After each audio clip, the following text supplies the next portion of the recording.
আসসালামু আলাইকুম। আমাদের সবার প্রিয় নবী এবং শেষ নবী হযরত মুহাম্মদ সাল্লাল্লাহু আলাইহি সাল্লাম খেজুর, দুধ, মধু সহ যেসব খাবার খেতে খুব পছন্দ করতেন, আজকে সেই সব খাবারগুলো সম্পর্কে তোমাদের সঙ্গে আমি আলোচনা করব। আশা করি ভিডিওটি না টেনে আমার সঙ্গেই থাকবে। সর্বকালের সর্বশ্রেষ্ঠ মহানবী হযরত মুহাম্মদ সাল্লাল্লাহু আলাইহি সাল্লাম, তিনি ও তার পবিত্রতা জীবনধারা সর্বযুগে সবার জন্য অনুসরণকারী এবং অনুসরণীয়। তার জীবনধারা, আচার, ব্যবহার সবকিছুই আদর্শ স্বরূপ। তিনি খাবার গ্রহণে যথেষ্ট সতর্ক ছিলেন, সর্বদা পুষ্টিকর ও স্বাস্থ্যসম্মত খাবার গ্রহণ করতেন। তার প্রিয় খাবারের তালিকায় রয়েছে পুষ্টিকর খাবার। আজ আমরা তার প্রিয় খাবারগুলো সম্পর্কে জানব। যেমন প্রথমে খেজুর। আরববাসীর প্রধান খাদ্য খেজুর ও রুটি। মহানবী হযরত মুহাম্মদ সাল্লাল্লাহু আলাইহি সাল্লাম খেজুর খেতে পছন্দ করতেন। খেজুরের সুস্বাদু ও পুষ্টিগুণে ভরা। আব্দুল্লাহ ইবনে সালাম রাদিয়াল্লাহু থেকে বর্ণিত, আমি রাসূল সাল্লাল্লাহু আলাইহি সাল্লামকে বার্লি এবং টুকরা রুটির উপর একটি খেজুর রাখতে দেখেছি। তারপর বলেছেন, এটি সালন মশলা। মহানবী সাল্লাল্লাহু আলাইহি সাল্লাম আরও বলেছেন, যে বাড়িতে খেজুর নেই সে বাড়ির অধিবাসীরা অভুক্ত। খেজুরে আছে খনিজ লবণ, যা শরীরে সতেজ রাখে। এছাড়া খেজুরে আয়রন বৃদ্ধির ফল। তাই মহানবী সাল্লাল্লাহু আলাইহি সাল্লাম প্রসূতি মায়েদের জন্য খেজুর খেতে পরামর্শ দিয়েছিলেন। প্রসূতি মায়েদের রক্তে ঘাটতি পূরণে খেজুরের ভূমিকা অপরিসীম। কিশমিশ। মহানবী সাল্লাল্লাহু আলাইহি সাল্লাম আঙ্গুর ও কিশমিশ খেতে ভালোবাসতেন। এগুলো কিডনির জন্য খুবই উপকারী। এর ফলে প্রচুর পুষ্টির উপাদান রয়েছে। কিশমিশ স্বাস্থ্যের জন্য অনেক ভালো। এর থেকে আমরা শারীরিক উপকারী শক্তি পেয়ে থাকি।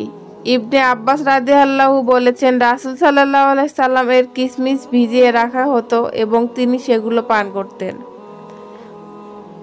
দুধ। দুধ একটি সুষম খাদ্য যাতে সব পুষ্টি উপাদান বিদ্যমান।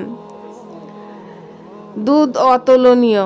রাসূল সাল্লাল্লাহু আলাইহি সাল্লাম নিয়মিত পান করতেন। দুধের উপকারিতা অনেক ভালো। ঘুম, হাড় মজবুত, ত্বক সুন্দর, কোষ্ঠকাঠিন্য দূর করা ও প্রভৃতি কাজে সহায়তা করে দুধ।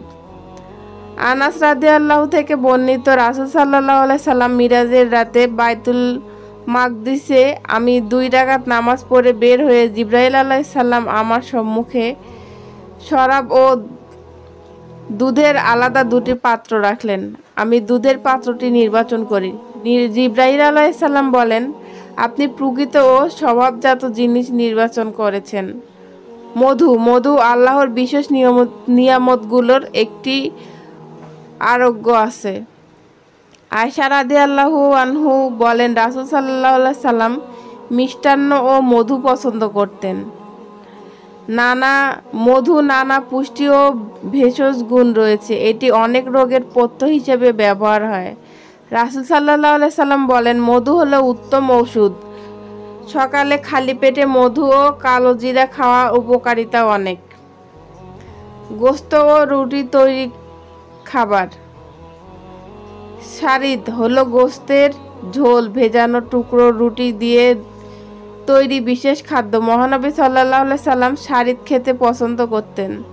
তিনি শারিদের প্রশংসা করে বললেন, নারীদের মধ্যে আয়েশার মর্যাদা যেমন, খাদ্যের মধ্যে শারিদের মর্যাদাও তেমন। পনির। আব্দুল্লাহ ইবনে উমর রাদিয়াল্লাহু থেকে বর্ণিত, তাবুকের যুদ্ধে রাসূল সাল্লাল্লাহু আলাইহি সাল্লামের কাছে কিছু পানির উপস্থাপন করা হলো। রাসূল সাল্লাল্লাহু আলাইহি সাল্লাম বিসমিল্লাহ পড়ে একটি চাবুক দিয়ে সেগুলো কাটেন এবং কিছু আহার করেন। ঘি মাখা রুটি।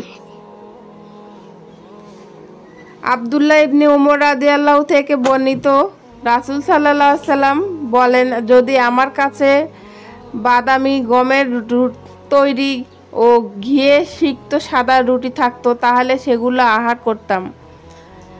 আনসারী এবং সাহাবী এই কথা শুনে এই ধরনের রুটি নিয়ে আসেন।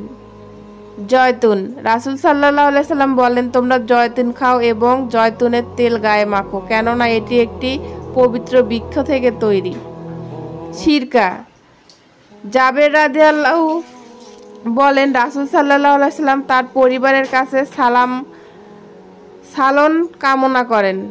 তারা বললেন, আমাদের কাছে তো সিরকা ছাড়া আর কিছুই নেই। মহানবী সাল্লাল্লাহু আলাইহি সাল্লামের কাছে সেগুলো নিয়ে আসা হলো। তিনি তা থেকে খেতে শুরু করে বলেন, সিরকা কতই না উত্তম সালন মানে হচ্ছে তরকারি।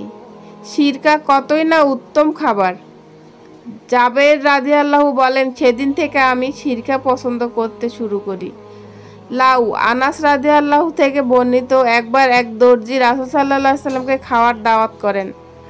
আমিও মহানবী সাল্লাল্লাহু আলাইহি সাল্লামের সঙ্গে সেই দাওয়াতে অংশ নেই। রাসূল সাল্লাল্লাহু আলাইহি সাল্লাম এর সামনে বার্লি, রুটি এবং গোস্তের টুকরা ও কদু মানে লাউ মেশানো ঝোল পরিবেশন করা হলো। আমি দেখেছি রাসূল সাল্লাল্লাহু আলাইহি সাল্লাম প্লেট থেকে খুঁজে খুঁজে কদু মানে লাউ নিয়ে খাচ্ছেন, আর আমিও সেদিন থেকে লাউয়ের প্রতি আসক্ত হয়ে উঠি। তরমুজ মিষ্টি জাতীয় ফল। গরমের দিনে তরমুজ খেলে শরীর ঠান্ডা থাকে। আয়েশা রাদিয়াল্লাহু থেকে বর্ণিত, রাসূল সাল্লাল্লাহু আলাইহি সাল্লাম তরমুজের সঙ্গে রাতাব মানে পাকা তাজা খেজুর খেতেন। শশা খাওয়ার উপকারিতা অনেক। এটি শরীর ঠান্ডা রাখে, শরীরের অপ্রয়োজনীয় ফ্যাট দূর করে। আব্দুল্লাহ ইবনে জাফর রাদিয়াল্লাহু থেকে বর্ণিত, আমি রাসূল সাল্লাল্লাহু আলাইহি সাল্লামকে শশার সঙ্গে শারাব খেতে দেখেছি। খাসির পায়া। আয়েশা রাদিয়াল্লাহু থেকে বর্ণিত, তিনি বলেন, আমরা ছোট খাসির পায়া রান্না করতাম। রাসূল সাল্লাল্লাহু আলাইহি সাল্লাম কোরবানির 15 দিন পরও সেগুলো খেতেন। তো আমার এই ছোট্ট ভিডিওটি কেমন লাগলো অবশ্যই কমেন্টের মাধ্যমে জানাবেন। আমাদের প্রিয় নবী হযরত মুহাম্মদ সাল্লাল্লাহু আলাইহি সাল্লামের আরও অসংখ্য কিছু খাবার পছন্দ করতেন, সেগুলো আরেকদিন অন্য কোনো ভিডিওতে আলোচনা করব। আজকে এই পর্যন্তই। আল্লাহ হাফেজ।